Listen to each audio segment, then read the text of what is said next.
Did you know that over 6 million chess players have fallen for this trap on Lichess alone? You've probably fallen for this trap without realizing it yourself.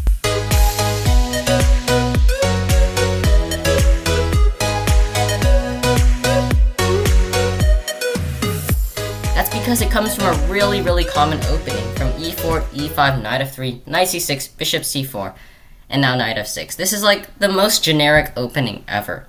Now, you might have heard of this, and this is called the fried liver. You might have studied some theory in it, but the truth is most people still don't know how to play against it, and I'll show you how to play it from both sides. So the trap goes after d5, pawn takes pawn, and this is all fine, and it's been played many times by strong players like grandmasters and Magnus and like Hikaru and probably some other players. But the mistake comes with knight takes d5.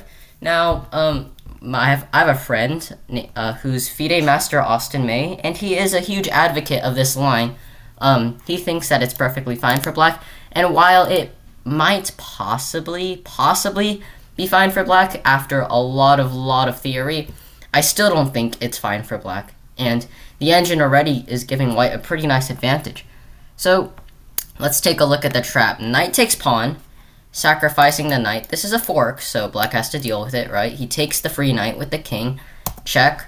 This is a double attack on the king and the knight, so naturally black must go up to defend his knight, or else he's just going to be down a pawn, and his king is going to be weak. So if you're going to go down, might as well take everything you have.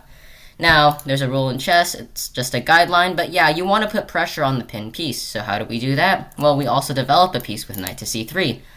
Black can't take because he's pinned. Knight to b4, this is pretty much the only way to defend the knight. Looks pretty creative as well.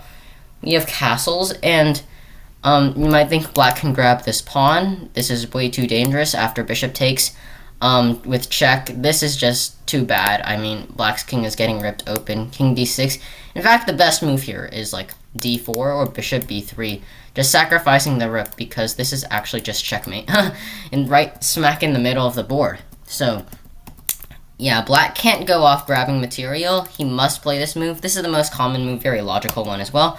Pawn to c6, defending the knight. And yeah, white goes d4. This looks like a stupid pawn move. I mean, white is just giving away a free pawn, but that's not really how it is. This is just a poison pawn, actually, aimed to open up more lines towards the king. Rook to e1 isn't even the best move, by the way. But rook to e1 is definitely not a bad move either. Let's say rook to e1 because it's the most logical move, though. Once black takes, you open the file. Rooks belong in open files, blah, blah, blah. Say king to d6. And there are multiple moves here. I mean, black could have gone king to d7. But in that case, honestly, you just figure it out yourself. Black's king is smack in the middle of the board. Let's just say king to d6. And I'm not even going to play the best moves here for the engine. I'm just going to play the most logical ones. This looks very logical to me, and after takes, black has to go king c5. If he goes here, there's bishop e6, followed by queen to f7, checkmate. So he has to keep going up, and yeah, this is just bad news. Black is only up 3 points, by the way. He can't even take this one, turns out, because of this move, rook to d1, and I don't think I need to be a genie to let you know that black is going to get checkmated very soon.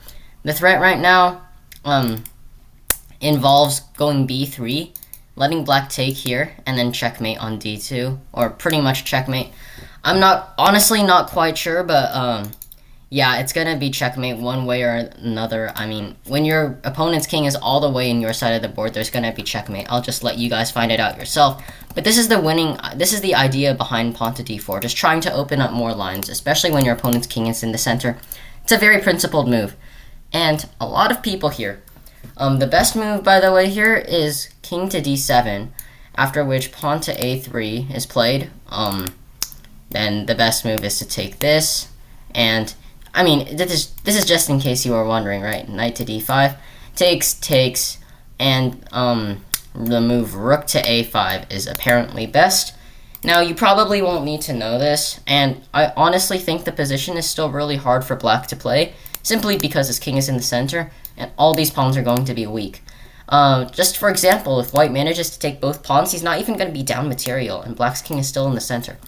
So I find this position very hard to play for black, even if he does find this move king to d7, which is pretty rare. But most people go for knight takes c2, grabbing this because it attacks the rook. But just because it didn't work before means it's not gonna work now. And so after pawn takes pawn, just a simple pawn capture, white is down 7 points, but this game is over if black takes the rook.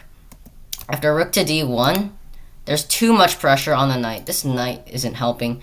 And the real problem with black's position is that his king's in the center and everything else is on the back rank. Like, all his pieces are pretty much on the back ranks. Nothing's gonna happen. Knight c2, for example, take, take, take. There's already gonna be checkmate sometime. There's so many nasty discoveries. Rook to d6 is a huge threat with a double check, and there is going to be a checkmate very soon. For example, black moves the queen somewhere random. There is this, and checkmate. Very nice checkmate, right smack in the middle of the board. So, in conclusion, this pawn move, this knight captures pawn move, while it is possible, probably, it is very, very risky, and you have to play very precisely in order to play this successfully with black and just to get a mediocre position. Let's see how we can counter this from the black perspective. So, first of all, I recommend, if you don't know the theory behind the fried liver and if you're afraid to enter it, I recommend just going bishop to c5, copying white essentially. It usually leads to the same positions anyways, and if knight to g5, of course you take the free knight. And so if you do want to go into the fried liver with knight g5, d5, knight takes d5 is not the right way to go. Most masters go for knight to a5, after which bishop b5 check is played. If white plays anything else, black is going to get the pawn for free this time because white's bishop is attacked, right? So he moves it with check, takes this. These are all very common moves. Bishop a4 apparently is most common for most players, but this is actually pretty bad already. I will go over this line, bishop to d3, which is one of the best moves suggested by many grandmasters.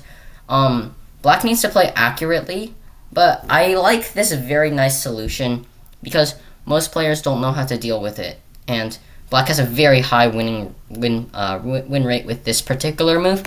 Knight to g4. What is this move doing? Well, it just unleashes an attack on the knight, and it puts pressure on the king side.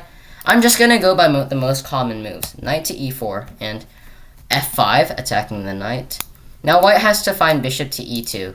If he doesn't find bishop to e2, he's dead. And after a bishop to e2, you can just simply go crazy and play pawn to h5. And yeah, you're good luck with playing with white.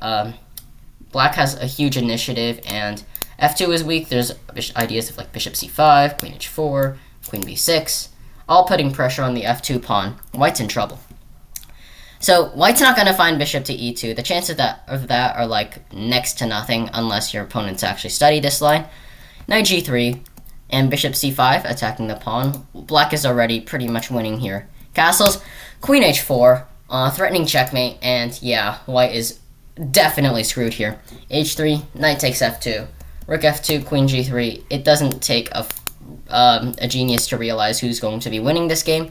Black is winning material here. You might wonder why black doesn't take here. That's because white can take the knight. White cannot take the queen because there is a pin, but yeah, there is a free knight. And yeah, white is definitely, I honestly think that white's not doing super well, but you know, this is knight takes f2 is just completely crushing.